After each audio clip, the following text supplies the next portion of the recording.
Hello കൂട്ടുകാരെ, സൂര്യയുടെ കങ്കു എന്ന സിനിമ ഞാൻ കണ്ടിരിക്കുകയാണ്. ഈ സിനിമ റിലീസ് ആവുന്നതിന് 2 ദിവസം മുമ്പ് ഞാനൊരു വീഡിയോ നമ്മുടെ ചാനലിൽ ചെയ്തിട്ടുണ്ടായിരുന്നു. അത് കാണാത്തവരാണെങ്കിൽ ഈ മുകളിൽ കാണുന്ന ഐ ബട്ടൺ ക്ലിക്ക് ചെയ്ത് ആ ഒരു വീഡിയോ കാണുക.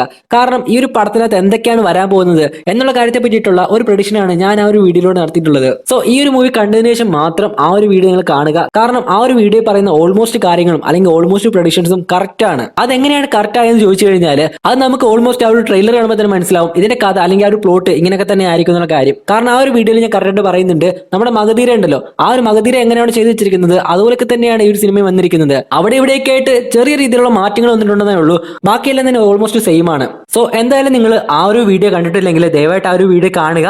സിനിമ കണ്ടതിന് ശേഷം മാത്രം കാണുക. കാരണം ഇനി നിങ്ങൾ ആ ഒരു വീഡിയോ കണ്ടു കഴിഞ്ഞാൽ നിങ്ങൾക്ക് സ്പോയിലർ അടിക്കും. ശരിക്കും ആ ഒരു വീഡിയോയിൽ ഞാൻ എന്റെ പ്രഡിക്ഷൻ മാത്രമേ പറയുന്നുണ്ടായിരുന്നുള്ളൂ, ഒരു പോസിബിലിറ്റി മാത്രമേ പറയുന്നുണ്ടായിരുന്നുള്ളൂ. അത് ശരിക്കും കറക്റ്റ് ആയിട്ട് സിനിമയിൽ വരികയും ചെയ്തിട്ടുണ്ടായിരുന്നു. അപ്പോൾ നമുക്ക് ഇനി സിനിമയെ പറ്റി പറയാം. ഈ സിനിമയുടെ ട്രെയിലർ ഇറങ്ങിയപ്പോഴും ബാക്കിയുള്ള അതിന്റെ പ്രൊമോഷൻ കാര്യങ്ങളൊക്കെ ഇറങ്ങിയ സമയത്ത് ഭയങ്കര വലിയ ഹൈപ്പ് കാര്യങ്ങളൊക്കെയാണ് സിനിമയ്ക്ക് കൊടുത്തിട്ടുള്ളത്. ആ ഒരു ഹൈപ്പ്, അതായത് ഭയങ്കര വലിയൊരു ഹൈപ്പ് കൊടുത്ത സമയത്ത് എനിക്ക് തോന്നിയ ഒരു കാര്യം എന്ന് വെച്ച് കഴിഞ്ഞാൽ ഈ പടത്തിനകത്ത് എന്തോ ഒരു ഫോൾട്ട് ഉണ്ടെന്നുള്ള കാര്യം എനിക്ക് നന്നായിട്ട് മനസ്സിലായി. കാരണം ഒരു സാധനം ഭയങ്കര ഹൈപ്പ് കൊടുക്കുകയാണെന്നുണ്ടെങ്കിൽ അതിന്റെ റിസൾട്ടിൽ എന്തെങ്കിലും ഒരു ഫോൾട്ട് കാണും. അതിപ്പോ അങ്ങനെയാണ്. അങ്ങനെ പല സിനിമകളും നമ്മൾ ഭയങ്കര ഹൈപ്പിൽ പോയി കഴിഞ്ഞിട്ട് വളരെ നിരാശയോടെ വന്നിട്ടുണ്ടായിരുന്നു. അതുപോലെ ഒരു സിനിമയായി പോയി കങ്കുവ എന്ന് പറയുന്ന സിനിമ.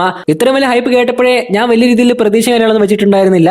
എനിക്കറിയായിരുന്നു ഇതിന്റെ കഥ ഇങ്ങനെയൊക്കെ തന്നെ ആയിരിക്കും, ഇതിന്റെ പ്ലോട്ട് ഇങ്ങനെയൊക്കെ തന്നെ ആയിരിക്കും എന്നുള്ള കാര്യം എനിക്ക് ഏകദേശം അറിയായിരുന്നു. പിന്നെ പടം ഒന്ന് കണ്ടേക്കാം എന്ന് കരുതി പോയി കണ്ടു നോക്കി. കറക്റ്റ് ആണ്, എന്റെ പ്രഡിക്ഷനും പോസിബിലിറ്റീസും കാര്യങ്ങളൊക്കെ ഞാൻ പറഞ്ഞത് വളരെ വളരെ കറക്റ്റ് ആണെന്നുള്ള കാര്യം എനിക്ക് അതിലൂടെ മനസ്സിലായിട്ടുണ്ട്. സോ ഈ ഒരു സിനിമയെ പറ്റി നോക്കുകയാണെന്നുണ്ടെങ്കിൽ ഈ സിനിമയുടെ അഭിനയം, സൂര്യയുടെ അഭിനയം കാര്യങ്ങളൊക്കെ സൂര്യ നന്നായിട്ട് അഭിനയിച്ചിട്ടുണ്ട്, നല്ല രീതിയിൽ അഭിനയിച്ചിട്ടുണ്ട്. പക്ഷേ സിനിമയുടെ പ്ലോട്ട് വളരെ വീക്കായി പോയി, ഒട്ടും കൊള്ളത്തില്ല, ഒരു കാശിന് കൊള്ളത്ത ഒരു പ്ലോട്ട് ആയിപ്പോയി. ആ ഒരു സ്റ്റോറി ലൈൻ പോകുന്ന തന്നെ ഒരു വൃത്തികെട്ട രീതിയിലാണ്, ഒരു മെനയില്ലാത്ത രീതിയിലാണ് പോയിക്കൊണ്ടിരിക്കുന്നത്. ആൻഡ് ഓൾസോ ഈ സിനിമയ്ക്ക് അതൊരു ചെറുക്കനുണ്ട്. ആ ചെറുക്കനൊക്കെ എന്തിനാണ് ഈ സിനിമയ്ക്ക് അത് എടുത്തേക്കുന്നത് എനിക്ക് മനസ്സിലായിട്ടില്ല. കാരണം ഇതുപോലെ വെറുപ്പിക്കുന്ന ഒരു ക്യാരക്ടർ സിനിമയ്ക്കകത്ത് വേറെ ഇല്ല. കാരണം അവനെ കാണുമ്പോൾ തന്നെ നമുക്ക് ഭയങ്കരമായിട്ട് ദേഷ്യം വരും. കാരണം ആ ഒരു സിനിമ കാണാനുള്ള മൂഡ് തന്നെ നമുക്ക് പോയി കിട്ടും. ആ ചെറുക്കനെ പറ്റിയാണ് ഞാൻ പറയുന്നത്, ആ ക്യാരക്ടറിനെ പറ്റിയാണ് പറയുന്നത്. സിനിമ കാണുമ്പോൾ നമുക്ക് ഭയങ്കരമായിട്ട് ഡിസ്ട്രാക്ഷൻ തോന്നും ആ ഒരു ക്യാരക്ടറിനെ കാണുന്ന സമയത്ത്. എന്തിനു വേണ്ടി തിലകൻ സാമ്പാർ എന്ന് പറയുന്ന പോലെ തന്നെയാണ് ആ ഒരു ക്യാരക്ടർ എന്ന് പറയുന്നത്. മാത്രമല്ല ഇതിനകത്തൊരു നായികയുണ്ട്, ദിശ പട്ടാണി അവതരിപ്പിച്ച ആഞ്ചലീന എന്ന് പറഞ്ഞ നായികയുണ്ട്. പുള്ളിക്കാരെയൊക്കെ വെറുപ്പിക്കുന്ന വെറുപ്പീര്, ഒരു രക്ഷയില്ലാത്ത വെറുപ്പീരാണ് വെറുപ്പിക്കുന്നത്.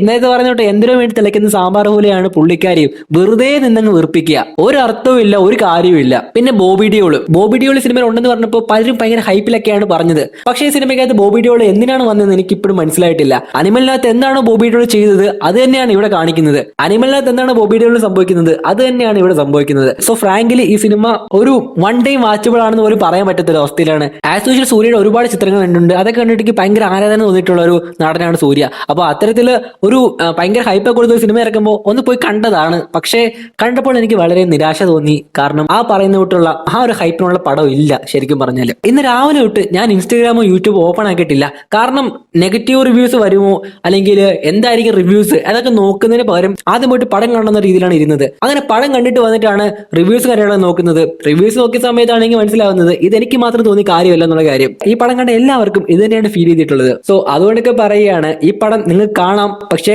കാണുമ്പോൾ നമുക്ക് എന്തോ ഒരു ഡിസ്ട്രാക്ഷൻ പോലെ ഫീൽ ചെയ്യും. നമുക്ക് എന്തോ ഒരു എന്താ പറയാ, എന്തോ അങ്ങോട്ട് സെറ്റ് ആവാത്ത പോലെ ഫീൽ ചെയ്യും. അത് ഈ പടത്തിന്റെ പ്ലോട്ട് കൊണ്ടുവന്ന രീതിയിൽ, അതുപോലെ തന്നെ ഡയറക്ഷൻ കൊണ്ടുവന്ന രീതിയിലൊക്കെ വളരെ വളരെ വീക്കായി പോയി ആ ഒരു പോയിന്റ്സും കാര്യങ്ങളൊക്കെ. പിന്നെ VFXും ആർട്ട് ഡിപ്പാർട്ട്മെന്റ് കാര്യങ്ങളൊക്കെ നോക്കണമെന്നുണ്ടെങ്കിൽ അതൊക്കെ വളരെ മനോഹരമായിട്ട് തന്നെ ചെയ്തിട്ടുണ്ടെന്നുള്ള കാര്യം നമുക്ക് പറയാൻ പറ്റും. അതുപോലെ ഞാൻ 2 ദിവസം മുമ്പ് ഇട്ട വീഡിയോയ്ക്ക് പറയുന്ന പോലെ തന്നെ ഒരു സ്പെഷ്യൽ ക്യാരക്ടർ ഈ സിനിമയിൽ ഉണ്ടെന്ന് ഞാൻ പറഞ്ഞിട്ടുണ്ടായിരുന്നു. ആ ഒരു സ്പെഷ്യൽ ക്യാരക്ടർ ഈ സിനിമയിൽ വന്നിട്ടുമുണ്ട്. അതുപോലെ തന്നെ ഈ സിനിമയ്ക്ക് ഒരു സെക്കൻഡ് പാർട്ട് ഉണ്ടെന്ന് ഞാൻ ആ ഒരു വീഡിയോ പറയുന്നുണ്ടായിരുന്നു. അതുപോലെ തന്നെ ഈ സിനിമയ്ക്ക് ഒരു സെക്കൻഡ് പാർട്ട് ഉണ്ട്. സോ ഇത്തരം കാര്യങ്ങളൊക്കെയാണ് സിനിമ കണ്ടിട്ട് എനിക്ക് പറയാൻ തോന്നിയത്.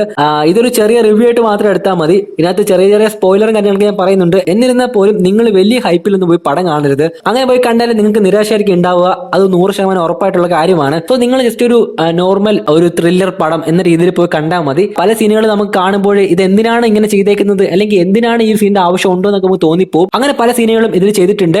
മാത്രമല്ല ഇതിനകത്ത് ലോജിക്കുന്ന ഒരു സാധനം അടുത്തൂട്ടി പോയിട്ടില്ല. പല സീനിലും ലോജിക്കുന്ന ഒരു സാധനം മാറ്റി വെച്ചിരിക്കുകയാണ്. പിന്നെ അത്യാവശ്യം വെറുപ്പിക്കുന്ന രീതിയിലുള്ള ക്യാരക്ടേഴ്സ് ഇതിനകത്ത് നന്നായിട്ടുണ്ട്.